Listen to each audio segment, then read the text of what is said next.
أعوذ بالله من الشيطان الرجيم بسم الله الرحمن الرحيم ولما سكت عن موسى الغضب أخذ الألواح وفي نصحتها هدى ورحمة للذين هم لربهم يرهبون. اس کے بعد آ گئی آیت نمبر 154 وَلَمَّا سَكَتَ عَن مُوسَى الْغَضَبُ، اور اس پہ موسیٰ علیہ السلام کا یہ غصہ جو تھا جب ٹھنڈا پڑا، یہ غصہ کم ہوا. سکتا خاموش ہوئے، وہ کہتے ہیں اس کا تعلق اس کے ساتھ ملتا ہے. سکت عن موسیٰ الغضب، حضرت موسیٰ علیہ السلام کا غصہ، اللہ کے لیے جو جلال تھا بہت زیادہ تھا، اللہ کے ساتھ تعلق محبت زیادہ تھی، اس وجہ سے خدا کی نافرمانی پر جلال بھی بہت آتا تھا، غصہ بھی بہت آتا تھا.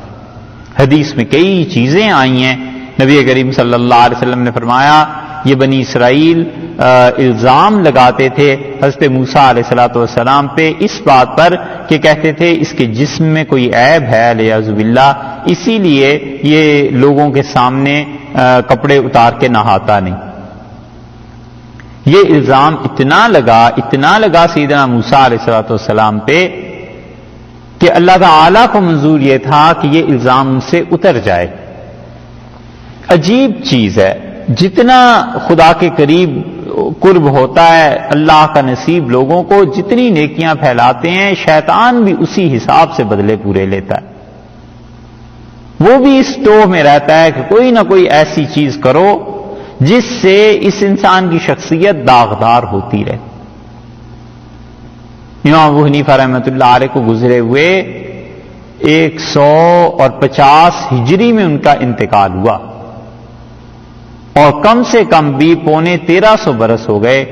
اب تک امام ابو حنیفہ رحمۃ اللہ علیہ کے خلاف لوگ کتابیں لکھتے ہیں، تقریریں کرتے ہیں.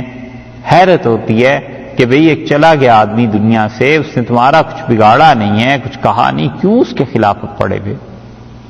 بس ایسے ہی چل رہا ہے، شیطان ایسے ہی کرتوت کراتا ہے. حضرت موسیٰ علیہ السلام کے ساتھ بھی ایسے ہی ہوا. زندگی میں کئی الزامات ان پہ لگے تو نبی کریم صلی اللہ علیہ وسلم فرمایا ان پر یہ جب الزام لگا تو اللہ کو منظور یہ ہوا کہ اس الزام سے ان کی برات کر دیں. تو وہ ایک دن کسی ندی کے کنارے نہا رہے تھے، اور حضرت صلی اللہ علیہ وسلم جس پتھر پہ انہوں نے اپنے کپڑے رکھے تھے وہ پتھر ان کے کپڑے لے کے بھاگ کھڑا ہوا. وہ پتھر چلنے لگا تو حضرت موسیٰ علیہ السلام نے دیکھا یہ تو میرے کپڑے لے کے جا رہا ہے، تو اس پتھر کے پیچھے بھاگے. اور بنی اسرائیل کے بہت سے لوگ کھڑے تھے، انہوں نے جب موسیٰ علیہ السلام کو دیکھا تو انہوں نے کہا ہم تو اس پہ عیب لگاتے تھے کہ اس کے جسم میں کوئی کمی ہے یا نقص ہے والعیاذ باللہ، یہ تو بالکل ٹھیک ہے. وہ تو اللہ تعالی نے اپنے نظام کے ذریعے ان کی صفائی کرا دی. اور رسول اللہ صلی اللہ علیہ وسلم نے فرمایا موسیٰ علیہ السلام کو اتنا غصہ تھا کہ انہوں نے کپڑے پہن کے اپنے عصا سے اس پتھر کو مارنا شروع کیا. اور آپ نے فرمایا کأنی انظر الیہ، گویا میں اس پتھر کو دیکھ رہا ہوں، اس پہ لائنیں پڑ گئی، نشانات پڑ گئے. اتنا غصہ موسیٰ علیہ السلام کو آیا، اور وہ بار بار کہتے تھے کہ سووی حجرن، ارے پتھر میرے کپڑے چھوڑ، ارے پتھر میرے کپڑے دے دے. یہ کئی جگہ پر ان کے جلال کا. اسی لیے رسول اللہ صلی اللہ علیہ وسلم جب آخری حج میں آئے ہیں نا تو آپ نے فرمایا ایک جگہ پہ پہنچ کے کہ یہ کون سی وادی ہے؟ لوگوں نے عرض کیا اللہ کے رسول یہ فلاں گاؤں فلاں وادی ہے. تو حضرت صلی اللہ علیہ وسلم یہ دیکھو اللہ کے نبی موسیٰ علیہ السلام حج کرنے جا رہے ہیں، اور انہوں نے اپنے دونوں ہاتھ اپنے کانوں پہ رکھے ہوئے ہیں اور چیخ کے زور زور سے کہہ رہے ہیں کہ لبیک اللہم لبیک. تو حضرت موسیٰ علیہ السلام میں اللہ کے ساتھ محبت بھی زیادہ تھی، اور اس محبت میں غیرت بھی بہت زیادہ آتی تھی. اب جب وہ غصہ تھوڑا سا کم ہوا ہے، سکت عن موسیٰ الغضب، اللہ تعالیٰ نے فرمایا ان کا غصہ جب ٹھنڈا ہوا، اخذ الالواح، انہوں نے وہ تختیاں اٹھا لی. اب یہاں اللہ تعالیٰ کو قرآن کو یہ کہنے کی کیا ضرورت تھی کہ تختیاں اٹھا لی؟ بس اس بات کو اگر نہ بیان کیا جاتا تو کیا فرق پڑ جاتا. یہ رد ہے بائبل کا جس نے لکھا ہے کہ وہ تختیاں انہوں نے اٹھا کر پھینک دی تھیں اور ٹکڑے ٹکڑے ہو گئی تھیں اور یہ چیزیں، اور وہی قول پھر بعض مفسرین نے ادھر بھی نقل کر دی ہے وفی نسختہا، اور اس کی جو نقل تھی فی نسختہا، اس کی نقل جو تھی ان میں ہدن ہدایت تھی۔ نسخ کا مطلب یہ ہے کہ تنسیخ، منسوخ کرنا، اور نسخ اس کو کہتے ہیں کہ ایک چیز کو دیکھ کر دوسری اس کی کاپی تیار کی جائے۔ تو مطلب یہ ہوا کہ یہاں پر بات پوری ہو گئی کہ جب حضرت موسیٰ علیہ الصلوۃ والسلام کا غصہ ٹھنڈا ہوا تو انہوں نے وہ تختیاں اٹھا لی، قوم کے پاس لے گئے، جو بھی تعلیم دینی تھی دی۔ وفی نسختہا، اور اس تورات کے نسخے میں، یعنی اس سے جو آگے کاپیز نقل ہوئی ہیں، جو لکھی گئی ہیں، ہدم و رحمتن، اس میں ہدایت بھی تھی اور رحمت بھی تھی۔ یہ ہا کی ضمیر جو ہے الواح کی طرف لوٹ رہی ہے، اور یہ مفسرین نے اس کی تفسیر کی ہے، لیکن جن لوگوں نے یہ قول نقل کر لیا ہے تورات کا کہ وہ ٹوٹ گئی تھی،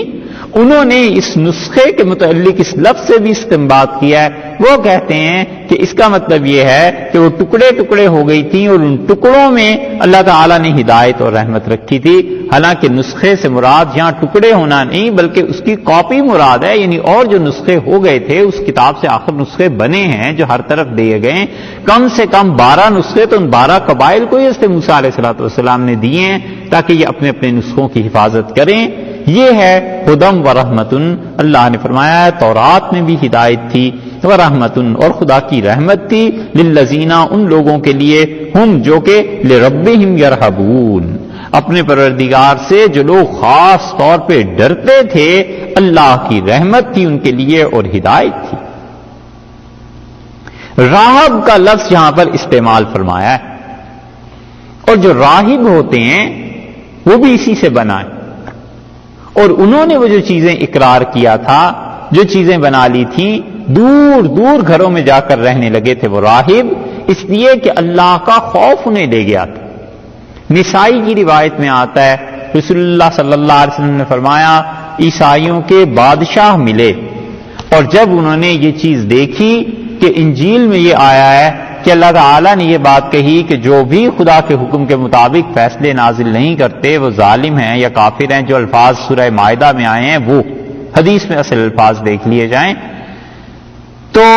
انہوں نے کہا اتنی گالیاں، یہ جتنی بڑی گالی ہمیں یہ دیتے ہیں نا یہ انجیل پڑھنے والے، اتنی گالیاں ہمیں کوئی نہیں دیتا،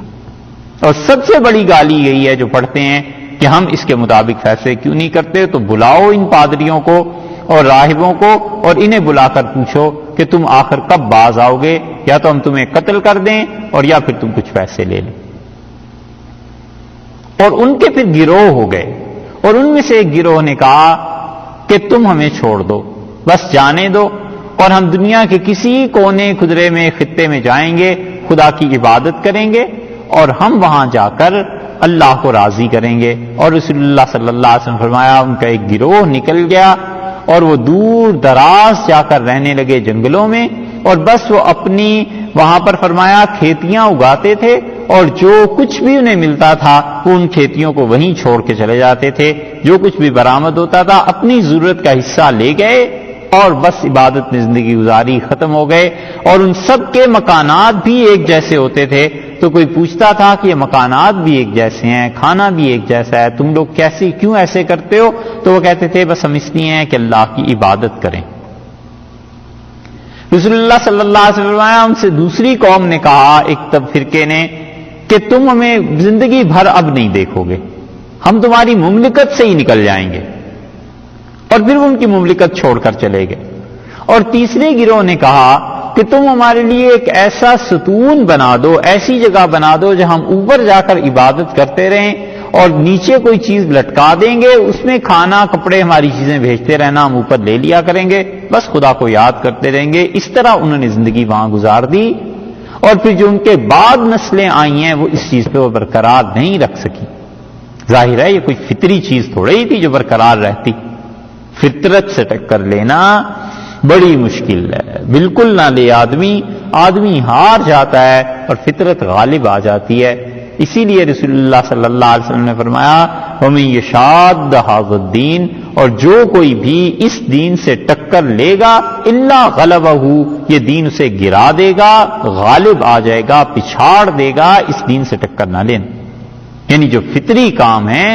وہ فطرت کے مطابق ہوں گے تو تم چلتے رہو گے ٹھیک، اگر اپنی فطرت پہ پابندی لگاؤ گے تو کب تک چلے گی؟ ایک آدمی روزے مثلا رکھنا شروع کرتا ہے اور وہ کہتا ہے کہ میں ساری زندگی روزے رکھوں، تو کب تک؟ جب عمر ڈھلے گی پھر پتا چلتا ہے کہ روزے رکھنا اب دشوار ہو گئے ہیں، جیسے پہلے رکھتے تھے اب نہیں رکھ سکتے۔ یہ چیزیں وہ راہب اللہ سے ڈرنے والے، یہ چیز اللہ نے فرمایا خاص طور پر ان کے لیے رحمت خدا کی جو اللہ سے ڈرنے والے تھے، اور آیت کی ترکیب بتاتی ہے کہ ہم بربہم یرہبون، یعنی وہ اللہ تعالی سے بہت ڈرتے تھے، خدا کی نافرمانی قطعاً نہیں کرتے تھے۔ تو تورات کو کہا کہ اس میں بھی ہدایت ہے، رحمت ہے، قرآن کو کہا اس میں بھی ہدایت ہے، رحمت ہے۔